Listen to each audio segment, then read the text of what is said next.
Oke, teman-teman semua. Nah, sekarang kita akan membahas mengenai kerangka acuan. Nah, jadi kerangka acuan ini mendasari keberadaan teori relativitas Galileo. Nah, jadi apa tuh kerangka acuan? Kerangka acuan itu adalah sebuah sistem koordinat yang memiliki titik nol atau berpusat pada perspektif pengamat. Nah, jadi di sini ada Pak Einstein gitu ya, yang berdiri di atas tanah gitu. Nah, di sini kemudian ada Pak Newton yang menaiki sebuah kereta. Nah, jadi menurut Pak Einstein itu keretanya bergerak ke kanan dengan kecepatan v gitu ya. Nah, dan juga menurut kerangka acuan Einstein, yaitu tidak lain adalah menurut pengamatan Pak Einstein sendiri, Einsteinnya diam, Newtonnya yang bergerak gitu ya. Nah, masalahnya menurut kerangka acuan Newton, Newtonnya yang diam, sedangkan Einstein dan pohon-pohon dan lingkungan bahkan bumi itu semua bergerak ke kiri gitu ya. Nah, ini sama seperti ketika kita misalkan naik mobil gitu ya, pasti kita bisa melihat bahwa pohon-pohon itu bergerak menjauhi kita gitu ya. Dan itu nyata gitu. Benar-benar kita diam kok. Pohon-pohon lah yang bergerak menjauhi kita. Nggak mungkin kita yang bergerak gitu ya. Nah, jadi mana yang benar? Iya, dua-duanya benar karena dua-duanya nyata gitu ya. Nah, ini kesalahan ketika kita diajarkan saat SD gitu ya, bahwa enggak lah, yang bergerak itu Pak Newton gitu ya, yang ada di dalam kendaraan itu yang bergerak, padahal enggak gitu. Nah, jadi sekarang bagaimana cara merumuskannya? Jadi di sini ada sistem koordinat Pak Einstein. Jadi Pak Einstein itu membentuk atau membuat sistem koordinat sendiri, di mana di sini pada sumbu x-nya kita tuliskan sebagai xe dan pada sumbu y-nya kita tuliskan sebagai ye. Dan juga Pak Newton bisa membuat sebuah sistem koordinatnya sendiri gitu ya, dimana pada sumbu x itu adalah xn dan pada sumbu y nya itu adalah yn. Nah, jadi kita tahu bahwa menurut Pak Einstein, Pak Newton lah yang bergerak ke kanan. Jadi jarak antara Pak Einstein dengan Pak Newton itu adalah s itu sama dengan vt gitu ya. Nah, misalkan masinis dari kereta ini itu ternyata adalah Pak Tesla, di mana menurut Pak Newton jarak dari Pak Tesla itu adalah S1 gitu ya. Nah, pertanyaannya adalah berapa jarak Pak Tesla dari Pak Einstein? Ya, berarti jarak Pak Tesla dari Pak Einstein itu adalah S2, di mana kita bisa melihat bahwa S2 itu sama dengan S ditambah dengan S1 gitu ya. Atau kita bisa tuliskan S2 itu sama dengan S1 ditambah VT. Nah, kemudian kita bisa melakukan kebalikannya. Kalau kita diketahui jarak Pak Tesla dari Pak Einstein, kita ingin mencari S1-nya. Ya sudah, kita tinggal pindahkan gitu ya, dan kita bisa dapatkan S1 itu sama dengan S2 minus VT. Nah, kedua hubungan ini disebut sebagai relativitas Galileo. Jadi kenapa kok relativitas? Karena di sini geraknya itu relatif. Menurut Pak Newton, ya Pak Einstein lah yang bergerak, dan menurut Pak Einstein, Pak Newton lah yang bergerak. Nah, sekarang bagaimana cara kita memilih sistem koordinat? Nah, jadi sistem koordinat itu dapat dipilih untuk mempermudah saja gitu ya. Nah, sebelumnya ketika kita mengerjakan gerak parabola pada bidang miring, kan kita ada dua pilihan sistem koordinat gitu kan. Kita sudah mengerjakan dengan dua cara, dengan pilihan sistem koordinat yang datar yang biasa kita gunakan atau yang miring gitu ya. Nah, jadi untuk mempermudah analisis gerak suatu benda, maka kita bisa memilih sistem koordinat dengan titik nol itu berada pada pusat titik awal benda dan sumbu positif mengarah ke arah gerak bendanya. Nah, misalkan di sini gerak jatuh bebas. Misalkan kalau dari tanah, bola ini berada pada ketinggian h. Nah, di mana kecepatannya itu kecepatan dari bolanya pada waktu tertentu itu adalah VB sama dengan GT karena kecepatan awalnya sama dengan 0. Nah, ini positif kan kecepatannya. Tapi iya nggak? Masa benda jatuh kecepatannya positif, kan percepatannya ke bawah gitu ya. Nah, jadi yang kita gunakan di sini nilai percepatan yang positif itu kita menggunakan kerangka acuan titik awal bola.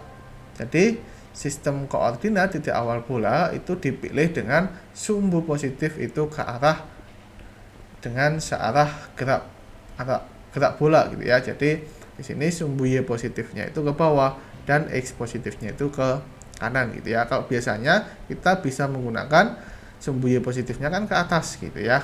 Tapi sekarang kita gunakan sumbu Y positifnya itu ke bawah gitu. Nah, jadi kalau di sini bendanya jatuh gitu ya.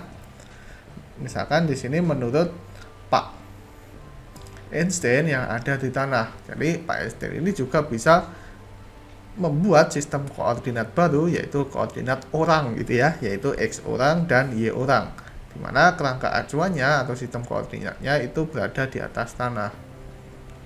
Nah, menurut Pak Einstein, kecepatan bola di setiap saat itu adalah minus GT. Kenapa? Ya jelas-jelas bolanya itu jatuh, dan jatuh itu kan ke bawah. Kalau menurut koordinat sistem koordinatnya Pak Einstein, maka benda ke bawah itu nilainya Y-nya itu negatif, sehingga kecepatannya itu pasti negatif. Nah, kalau misalkan di sini ketinggian bendanya YB itu sama dengan setengah GT kuadrat. Nah, ini menurut kerangka yang dari atas di sini. Jadi jarak dari sini ke sini itu adalah misalkan di sini bendanya jatuh gitu ya. Bendanya jatuh dari sini ke sini. Nah, jaraknya ini itu adalah YB setengah GT kuadrat. Namun menurut Pak Einstein, jarak yang posisi dari bendanya itu adalah di sini gitu ya, yaitu H minus setengah GT kuadrat. Jadi kalau menurut kerangka yang ada di atas, posisinya itu adalah setengah GT kuadrat, namun menurut Pak Einstein posisinya itu adalah H minus setengah GT kuadrat. Nah, selanjutnya kita bahas mengenai hukum Newton pada kerangka acuan yang berbeda. Jadi kita lihat di sini untuk gerak jatuh bebas lagi, kita bisa gunakan hukum Newton kedua, sigma F sama dengan ma. Nah, di sini kita bisa melihat gaya yang bekerja pada bola itu adalah gaya gravitasi yang mengarah ke bawah, dan ke bawah itu mengarah ke sumbu Y positif menurut kerangka di titik awal bola di sini ya. Jadi plus mg sama dengan ma, maka A-nya itu plus G. Nah, sekarang menurut Pak Einstein di sini sigma F sama dengan ma. Nah, gaya yang bekerja pada bola di sini itu adalah ke bawah gitu ya, gaya gravitasi atau gaya berat ke bawah, dan ke bawah itu ke sumbu Y negatif, sehingga kita bisa tuliskan minus mg sama dengan ma, atau A-nya itu sama dengan minus G. Nah, jadi percepatan minus G dan plus G itu adalah percepatan benda yang sama atau percepatan bolanya, hanya saja kita tinjau dari kerangka yang berbeda. Nah, hukum Newton itu akan selalu memiliki bentuk yang sama pada semua kerangka acuan dan akan mendapatkan hasil yang sama. Jadi meskipun kita dapatkan nilai dua percepatan benda pada dua kerangka yang berbeda, padahal bendanya itu sama, percepatannya positif dan negatif, ya nanti hasilnya itu hanya berubah tanda aja. Tapi ketika kita hitung, misalkan di sini percepatannya ke bawah gitu ya, nah itu semuanya setuju sebenarnya itu ke bawah gitu, tapi hanya penggunaan sistem koordinat saja yang berbeda, hasilnya itu pasti sama, hukum Newtonnya itu pasti sama. Kenapa? Ya kita tetap bisa gunakan hukum Newton kedua gitu ya. Nah, selanjutnya kalau misalkan di bidang miring ada banyak kerangka acuan yang dapat dipilih, misalkan seperti sebelumnya ketika kita mengerjakan gerak parabola pada bidang miring, kalau misalkan iseng-iseng kita bisa memilih sistem koordinat di sini, atau mungkin terbalik gini ya, atau mungkin sistem koordinat di ujung sini, atau mungkin seperti ini, atau yang biasa digunakan itu di titik awal dari bendanya di sini, atau titik awal benda tapi terbalik. atau entah random, acak. Nah, seperti ini. Nah, tapi untuk mempermudah analisis yang paling sering digunakan itu ada dua sistem koordinat gitu ya. Yang pertama koordinat di sini di titik awal benda dan juga koordinat di titik ujung dari ini, dari bidang miringnya gitu ya. Nah, di sini kita bisa tuliskan yang di sini itu adalah koordinat x, y, dan di sini itu adalah koordinat x aksen, y aksen. Nah, sekarang kita akan belajar nih jenis-jenis kerangka acuan. Nah, jadi jenis-jenis kerangka acuan itu dibagi menurut bagaimana kerangka itu bergerak. Nah, sekarang kalau diam, kan ada beberapa jenis ya gerak itu. Yang pertama diam, gerak lurus beraturan, atau gerak lurus berubah beraturan. Dan juga ada gerak melingkar gitu ya. Nah, benda atau kerangka acuan yang diam itu disebut sebagai kerangka yang diam dan gerak lurus beraturan itu disebut sebagai kerangka acuan inersia, dan kerangka acuan yang bergerak lurus berubah beraturan atau bergerak melingkar itu disebut sebagai kerangka acuan non inersia atau biasanya kerangka acuan dipercepat. Nah, kerangka acuan inersia itu adalah kerangka di mana sistem koordinatnya bergerak dengan kecepatan konstan atau memiliki percepatan atau tidak memiliki percepatan, termasuk percepatan sentripetal. Nah, kalau kerangka acuan non inersia itu adalah kerangka di mana sistem koordinatnya bergerak dengan kecepatan. Nah, sekarang kita akan membahas dulu bagaimana hukum Newton pada kerangka acuan non inersia. Kalau kita sebelumnya itu sudah mendapatkan hukum Newton untuk kerangka acuan yang inersia, artinya kerangka misalkan ada dua kerangka itu kerangkanya itu diam atau bergerak dengan kecepatan konstan seperti Pak Newton dengan naik kereta tadi ya, keretanya itu kan bergerak dengan kecepatan konstan. Begitu pula yang bergerak jatuh bebas gitu tadi, meskipun bendanya itu atau bolanya itu bergerak dipercepat ke bawah karena bergerak jatuh bebas itu kan termasuk gerak dipercepat ya. Namun kerangkanya atau sistem koordinatnya itu tetap, karena sistem koordinatnya itu diambil di titik awal bola. Nah, sekarang di sini misalkan Pak Newton naik mobil gitu ya. Ketika mobil tiba-tiba digas, ini kan awalnya diam tuh. Tiba-tiba digas, maka benda yang ada di dalam mobil itu akan terpental ke belakang gitu. Nah, jadi untuk mengilustrasikan di sini ada video gitu ya. Di sini kita bisa melihat bahwa nah ini yang awalnya diam terus dipercepat ke depan itu akan ada gaya yang mengarah ke belakang gitu. Seakan-akan memantulkan atau menarik benda yang ada di dalam mobil itu ke belakang. Padahal mobil ini bergerak ke depan. Nah, kok bisa kayak gitu? Nah, jadi menurut kerangka di luar, bandul itu bergerak dipercepat. Sedangkan menurut kerangka mobil, bandul itu diam. Sedangkan yang lain, misalkan bumi atau pohon-pohon atau Pak Einstein di sini yang ada di luar itu bergerak mundur gitu ya. Nah, artinya karena bandul ini itu ya dia menyimpang gitu ya, pasti akan ada gaya yang mendorong bandul ke belakang. Nah, gaya ini disebut sebagai gaya fiktif. Kenapa gaya fiktif? Karena ya nanti juga tahu alasannya ya ketika kita membahas mengenai gaya fiktif. Nah, sekarang kita tinjau kerangka inersia Einstein. Jadi bandulnya itu menyimpang. Begitu pula Pak Newton yang ada di dalam mobil juga bisa melihat bahwa bandulnya itu menyimpang. Jadi semuanya itu setuju kalau bandulnya itu menyimpang. Namun Pak Einstein tahu kalau Pak Newton itu bergerak ke kanan dengan percepatan A gitu ya. Nah, sedangkan Pak Newton di sini yang ada di dalam mobil itu mobilnya itu diam. Pak Newtonnya diam, Pak Newton nggak bergerak kemana-mana. Bumi dan seisinya lah yang bergerak menjauhi Pak Newton. Nah, jadi kita bisa gunakan hukum Newton pada kerangka Einstein dulu.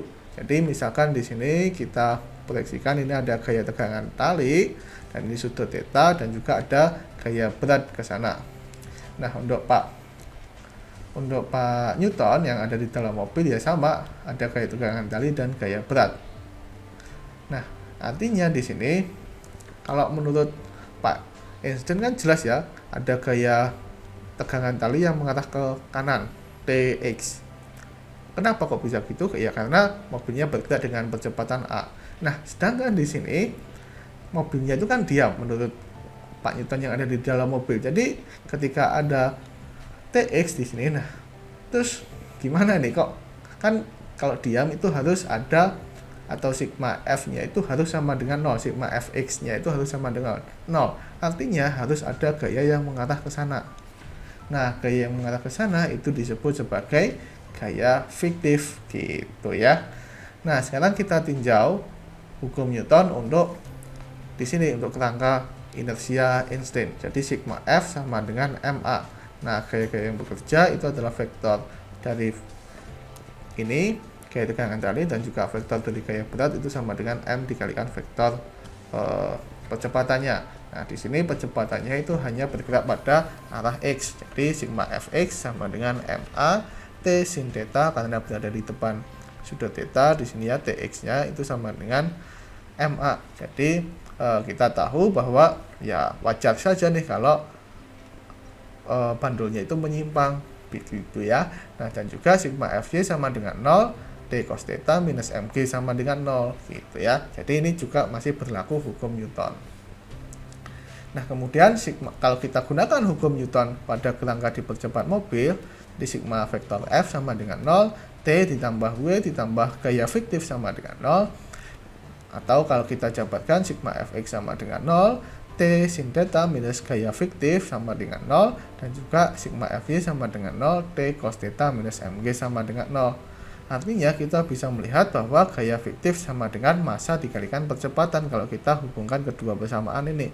Nah, masalahnya ini percepatan apa? Kan menurut Pak Newton yang ada di dalam mobil itu kan nggak ada percepatan dong, nggak ada yang namanya mobilnya itu dipercepat gitu. Kita nggak bisa nih, nggak boleh ada percepatan mobil. Nah, terus percepatannya apa? Ya, percepatannya itu adalah percepatan bumi dan isinya gitu ya, percepatan pohon-pohon yang ada di luar yang menjauhi mobil Pak Newton gitu. Jadi kalau kita gambar atau kita tuliskan gaya dari atau vektor gaya dari gaya fiktif itu sama dengan minus dari massa dikalikan vektor percepatannya. Minus di sini itu artinya melawan atau ke belakang gitu ya, melawan dari vektor percepatan atau arah gerak dari mobilnya. Nah, jadi kita memiliki dua hasil gitu ya, bahwa hukum Newton kedua sigma T vektor T-nya itu adalah vektor dari gaya tegangan tali ditambah vektor dari gaya berat itu sama dengan massa dikalikan vektor percepatan.